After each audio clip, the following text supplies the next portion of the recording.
جب کوئی دعا قبول ہونے میں وقت لیتی ہے تو ہمیں لگتا ہے کہ بس اب کہانی ختم ہو گئی ہے اور پھر انسان دعا مانگنا ہی چھوڑ دیتا ہے، مگر کہانی تو وہیں سے شروع ہوتی ہے۔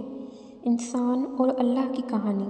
جب انسان بے بس و مجبور ہو کر اللہ سے اپنی دعاؤں کو مانگنا چھوڑ دیتا ہے، بلکہ اللہ سبحانہ و تعالیٰ سے اپنے بیمار دل کو ٹھیک کرنے کی دوا مانگتا ہے، اور پھر اللہ تعالیٰ بھی اسے سکون عطا کر دیتا ہے، کیونکہ سکون صرف اللہ کے ساتھ جڑنے میں ہے، دنیا کی اور کسی چیز میں نہیں ہے۔ پھر جب تم اس کے روبرو ملاقات کے لیے کھڑے ہوتے ہو تو وہ محبت سے دیکھتا ہے تمہیں، اور پھر جب تم تھک کر سجدے میں گرتے ہو تو وہ اسی سجدے میں تمہیں تھام لیتا ہے۔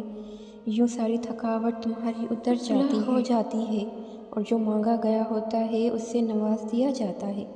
تہجد تو عشق ہے، اور جس کو عشق اللہ تک لے جائے اسے کوئی تھکا نہیں سکتا، بس وہ مان جاتا ہے، اور جب وہ مان جاتا ہے نا تو جگ سارا یہ ہار جاتا ہے۔ پھر جس کا حکم وہ دیتا ہے وہ ہر حال میں مل کر رہتا ہے۔ دعاؤں کی قبولیت کی نشانی تہجد ہے۔ یاد رکھیے گا کہ تہجد کے وقت آپ کی چھوٹی سے چھوٹی پکار بھی سیدھا عرش تک جاتی ہے۔ تہجد کی نماز بنائی ہی قبولیت کے لیے گئی ہے۔ تمہارا رات کے آخری پہر نیند قربان کر کے تہجد پڑھنا ہی تمہاری دعاؤں کی قبولیت کی سب سے بڑی دلیل ہے۔